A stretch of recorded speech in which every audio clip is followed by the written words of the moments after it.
हवस की आग के चलते ना जाने कितने ही लोगों को अपनी ज़िंदगी से हाथ धोना पड़ गया है। दोस्तों, आज का किस्सा भी कुछ इसी बारे में है कि एक दिन जो कानपुर के नवबस्ता की तरफ जाने वाला जो हाईवे है उसके किनारे एक महिला की लाश पड़ी हुई होती है। दोस्तों, अब तो यहाँ पर जो व्यक्ति हैं जो सुबह घूमने के लिए आते हैं वो लोग आकर उस महिला के शव को तो देखते हैं। यहाँ पर उस महिला के जो समय है, कपड़ा है, सब कुछ दिखाई पड़ रहा है, लेकिन उसका जो चेहरा है वह बुरी तरह से क्षतिग्रस्त है, जिससे उसकी कोई भी पहचान नहीं की जा रही है। अब तो वो लोग जो वहाँ पर टहल रहे हैं वो लोग अब पुलिस के पास फ़ोन करते हैं और पुलिस भी अब मौका वारदात पे आ जाती है और उस शव को कब्जे में लेकर उसको पोस्टमार्टम के लिए भिजवाती है और कोशिश करने लगती है कि शायद इस महिला की पहचान हो जाए। जैसे तैसे उस लड़की महिला के जो चेहरे को ठीक किया जाता है और फिर उसके फोटोग्राफ खींचे जाते हैं और अब जो पुलिस है वह चारों तरफ उस महिला के फोटो को भेजकर उस महिला की पहचान की अपील लगाती है। अब तो पुलिस थाने में शिवचरण नाम का एक शख्स आता है और वह शख्स रोते हुए कहता है कि ये महिला कोई और नहीं, उसकी पत्नी पूनम है। अब तो पुलिस खुद शिवचरण से पूछ रही है कि आखिर जब तुम्हें ये सब पता है कि ये तुम्हारी पत्नी पूनम है तो तुम्हें ये पता होगा कि इसके साथ ये प्रक्रिया कैसे हुई। तो यहाँ पर शिवचरण कहता है, हाँ साहब, उसको पता है, उसको बहुत अच्छे से पता है, इस काम को सिवाय जय भगवान के कोई और नहीं कर सकता। अब तो वह बहुत ही ज़्यादा दुखी और परेशान होते हुए बताने लगता है कि जय भगवान, जो कि उसका चचेरा साला लगता है, यानी कि चाचा के लड़के का साला है, और ये जो पूनम है उसकी बहन लगती थी, लेकिन वह जो जय भगवान है वह पुलिस की नौकरी करते हुए वह उस पूनम के प्यार के चंगुल में फंस गया था और ये दोनों भाई बहन ऐसे प्यार करने लगे थे कि इनके बीच में अवैध संबंध कायम हो गए थे।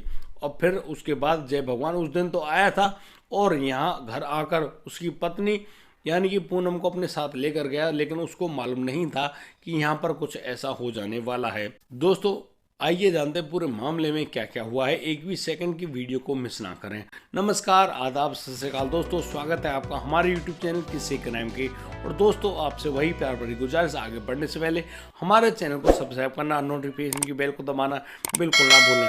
दोस्तों, हम इसी नाम से फेसबुक पर भी हैं और वहाँ पर भी बड़ी अच्छी अच्छी घटनाएं लेकर आते हैं।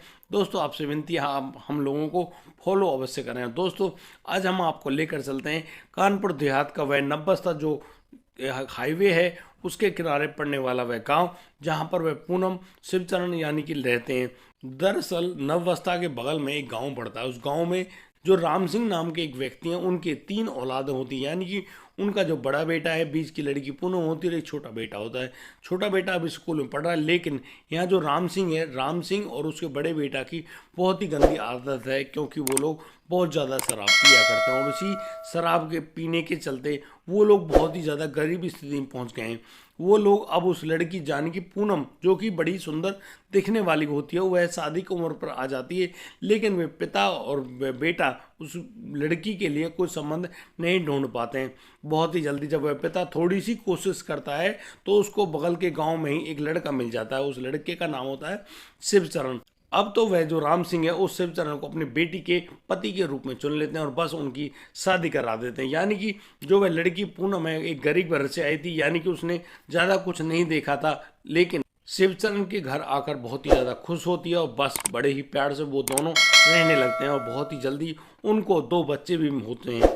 अब तो जैसे बच्चे उनके घर में आ गए, अब तो उनका खर्चा बढ़ने लगता है और इसी खर्चे की वजह से अब तो वह जो शिवचरण है वह पैसा कमाने के लिए बाहर जाने लगता है और जैसे वह बाहर जाता है वह थोड़ा बहुत जो भी पैसा कमा कर लाता है उनके बच्चों की पढ़ाई खर्चे वगैरह में सब ऐसे बराबर हो जाते हैं। उन्हीं दिनों जब वह जो जय भगवान नाम का लड़का है वह जब पुलिस में दरोगा बन गया था, वह अपनी बहन के घर पर आया हुआ था।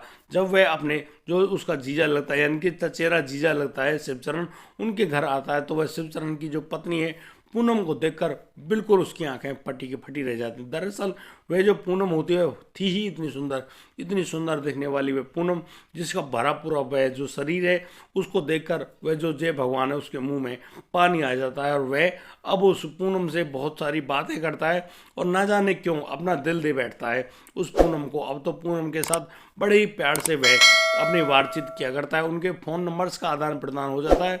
और यहाँ पर पूनम उससे कुछ पैसों की डिमांड करती है, क्योंकि गरीबी है भाई, गरीबी में पैसे तो मांग लिया जाते हैं।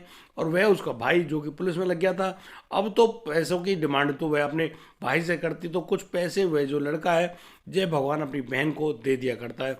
2-3 बार तो ऐसा हुआ, लेकिन अब तो उस पूनम को यह समझ आ गई थी कि वह जो जय भगवान है उसको पैसे क्यों दे रहा है। और फिर तो वही सब होने लगता है जिसके बारे में शायद किसी ने कल्पना भी नहीं करती, यानी कि वह जो रिश्ते में लगने वाला भाई जय भगवान अपनी बहन पूनम से अवैध संबंध बना बैठता है, वह शारीरिक संबंध बना बैठता है।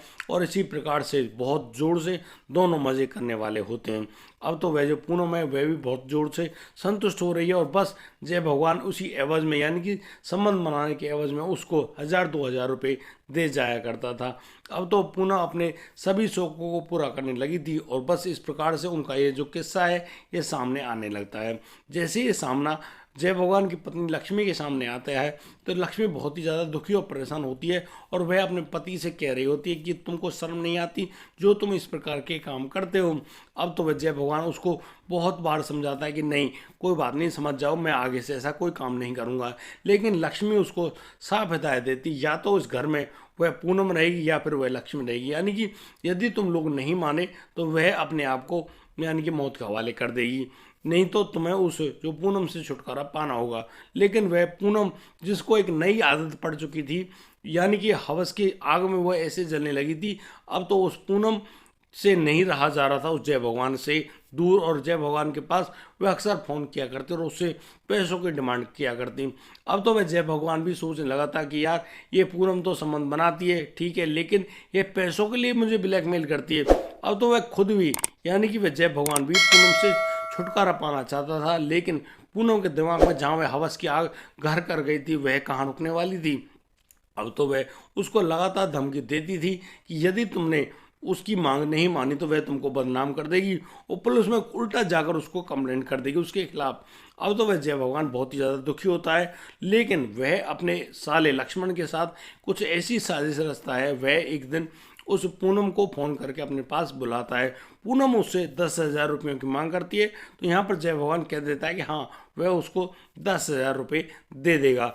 अब तो वह पूनम अपने बच्चों से कह कर जाती है कि उन्हें उनके लिए उनकी ड्रेस किताब वगैरह सब लेकर आएगी, और वह अब रवाना हो जाती है। और उसको लेने के लिए आता है जय भगवान। जय भगवान अपने साले लक्ष्मण के साथ उस गाड़ी में बैठकर तो आया था, और अब पूनम को उस गाड़ी में बिठा लिया जाता है। और जैसे वो लोग अब आगे बढ़ते हैं, यानी कि उस रोड पर आगे बढ़ते हैं, तो अब यहाँ पूनम फिर दोबारा से उस जय भगवान से पैसे देने के लिए कहती है। जय भगवान उससे मना कर देता है कि नहीं, वह उसको पैसे नहीं देगा। बस इसी बीच में उनकी कहासुनी होती है, और वह कहासुनी बहुत ही बड़े झगड़े में तब्दील हो जाती है, लेकिन वह गाड़ी चलती ही रहती है। लेकिन यहाँ पर जय भगवान उस पूनम से छुटकारा पाना चाहता था, बस वो वहीं पर जो रखी हुई जो लोहे की रोड है उसको उस पूनम के सर में दे मारता है, जिसकी वजह से उस पूनम को वहीं पे मूर्छा आ जाती है। और अब तो वह जो जय भगवान है वह और भी कई वार करता है उस महिला यानी कि पूनम के सर में, जिसकी वजह से उस पूनम की सांसें चलना बंद हो जाती हैं। पूनम की सांसें रुक जाने के बाद अब तो वह जय भगवान एक धारदार हथियार निकालता है, और बस उस चेहरे को यानी कि पूनम के चेहरे को इस प्रकार से क्षतिग्रस्त कर देता है जिससे कि इसका जो पहचान है की चीज़ें ना होने पाए, और बस रात होने का इंतजार करने लगता है। जैसी ही रात होती है वह उस महिला यानी कि पूनम के शव को वहीं नवबस्ता जो हाईवे है उसके किनारे फेंक कर चला जाता है। वह तो सोच रहा होता है कि शायद वह पकड़ में नहीं आएगा, लेकिन अब जैसे ही शिवचरण ने उस व्यक्ति के बारे में सारी बातें बताई गई,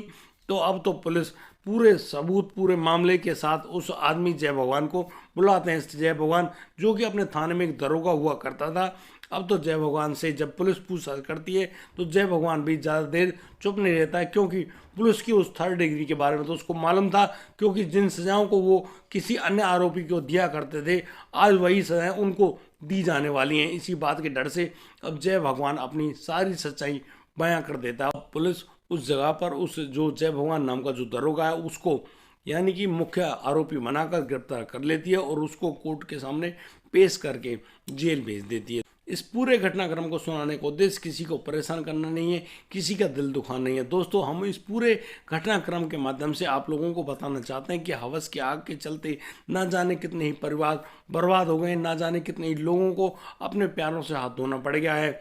दोस्तों, कभी भी इस प्रकार की कोई भी गलत बात को अपने दिमाग पर हावी ना होने दें, क्योंकि इन मनमानी आचरणों के चलते ना जाने कितने ही लोगों ने अपने अपने जो प्यारे लोग हैं उनसे हाथ धो लिया है, यानी कि इसका परिणाम बहुत ही गलत होता है। दोस्तों, आप लोग हमें बहुत ही सुंदर सा कमेंट करके हम लोगों को बताया करें कि हमारी क्या गलतियाँ रही हैं और हम किस प्रकार से अपनी गलतियों को सुधार सकते हैं। दोस्तों, हमें बहुत से लोगों जो बड़ा ही प्यार देते हैं, हमारे वीडियोस को लाइक करते हैं, हमारे व्यूअर्स को हम बहुत बड़ा धन्यवाद करना चाहते हैं। उनसे कहना चाहते हैं कि आप इसी प्रकार से अपना प्यार हमारे साथ बनाए रखें, हमारी वीडियो को पूरा देखा करें। और दोस्तों, आज के लिए सिर्फ इतना ही। अब दीजिए मुझे इजाज़त, मिलता हूँ कल, लाता हूँ एक और नया संस्कृत मामला। तब तक के लिए आप बढ़िया रहें, बेहतरीन रहें, अपना और अपने परिवार का बखूबी ख्याल रखते रहें। जय हिंद, जय भारत।